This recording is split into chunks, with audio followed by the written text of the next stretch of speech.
Welcome to GC 204, Lecture 8, Motivation.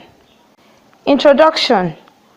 When an experienced teacher is asked to state his major concern regarding his students' learning, the overwhelming answer will be how to get his students involved in learning and how to keep them interested. Differently put, how to motivate students or increase students' desire to learn. In this lecture, we are going to learn about the driving force behind human behavior known as motivation. Objectives. At the end of this lecture, learners should be able to 1. Explain the term motivation. 2. Describe the two types of motivation. 3. Discuss the relationship between motivation and learning. Meaning of motivation. The word motivation is derived from Latin word movere, which implies to move into action. This word is what initiates and sustains a student's involvement in the act of learning. To a large extent, it determines the direction and efficiency of learning. It can also offset fatigue and even lack of interest for learning. Motives are internal factors related to energizing a person for action, providing direction to a person's behavior, and sustaining the level of activities. Relationship between motivation and learning. The act of motivating learners is one of the most pressing problems of teachers. To approach this problem constructively, there is need to be aware of several things. As a teacher in learning process, there are many human needs, motives, and emotions that can be appealed to in an attempt to motivate students. What are these needs, motives, and emotions, and how would you appeal to each one? Figure 1. Motivation as a continuum. In the teaching-learning process, motivation can be thought of as being on a continuum from intrinsic to extrinsic. However, intrinsic motivation are those that are naturally related to learning. They are inherent either in the learning process itself or in the organism, that is, individual or in the knowledge or behavior acquired. There is no outside contribution at all. Extrinsic motivating techniques have an artificial connection with learning. They are not part of the learning process itself, but are imposed from outside by some authorities such as teachers, parents, relatives, or siblings. Each motivating technique can also be thought of as appealing to a certain need or other motivating force within the person. Types of motivation.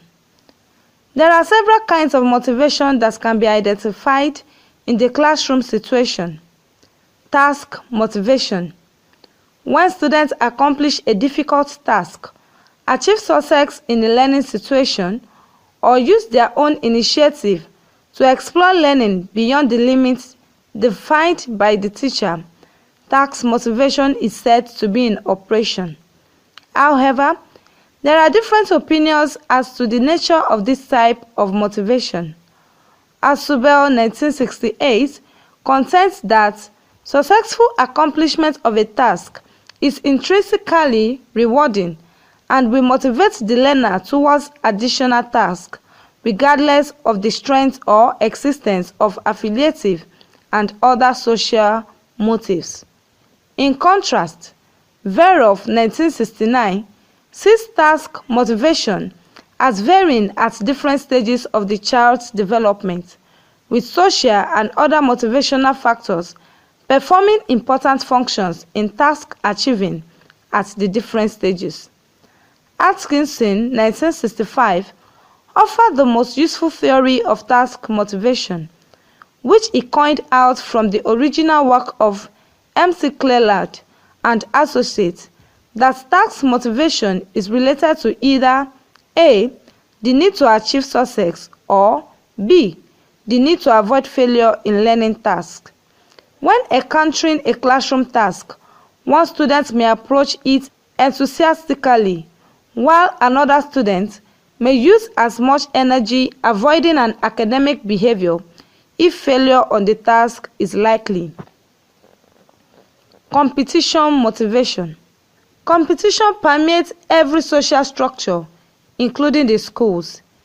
It is motivational if it causes students to engage in an activity in order to do as well as or better than others.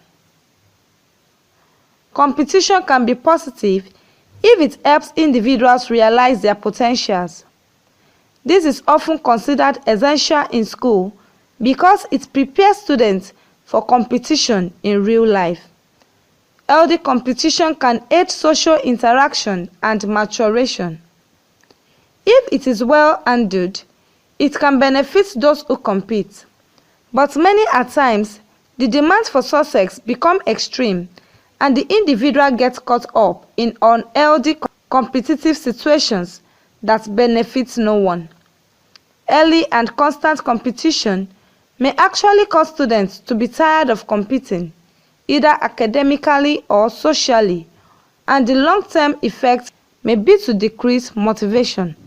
However, society is diversifying and the range of acceptable behavior is widening. It is becoming increasingly clear that many individuals do not need to be placed in a competitive structure to achieve, and that individuals must devise new models in education to meet these more diverse human needs. One alternative is to instruct students in self-imposed competition or self-imposed standards of excellence, which are associated with the need to achieve competence or mastery in one's environment. The idea behind these self-imposed standards of excellence is to provide goals or a record or continuing behavior by which learners can measure their success. In such situations, they generate a need to increase personal performance and are not tied to normative comparisons against classmates. Affinitive motivation. Most human beings demonstrate a strong need to affiliate with others.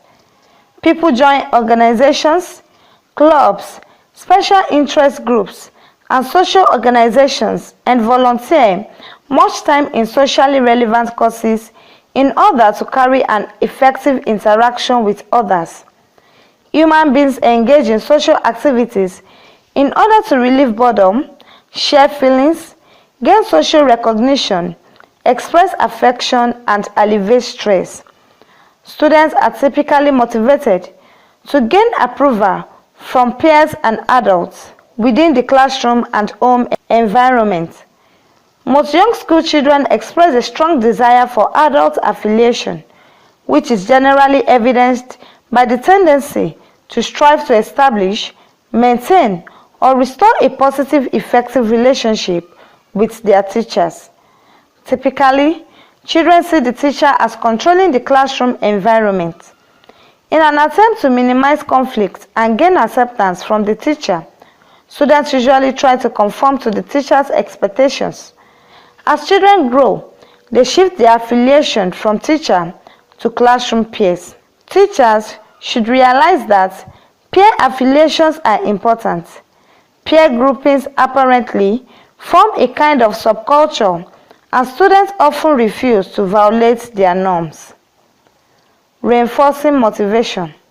Three reinforcing techniques that can be considered sources of motivation are knowledge of results, praise, and tests and grades.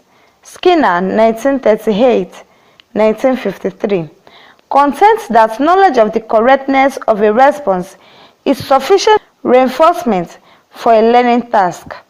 Knowledge of results serves as a motivator, probably because it indicates success to the student. It is virtually impossible for the teacher to reinforce every student on every response, but such techniques can provide immediate and consistent reinforcement.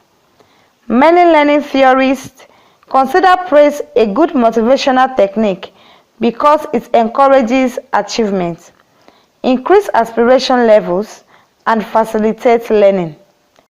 Summary. This lecture dealt with definition of motivation, types of motivation, and relationship between motivation and learning, motivation factors and emotions. End of lecture 8. Thank you for listening.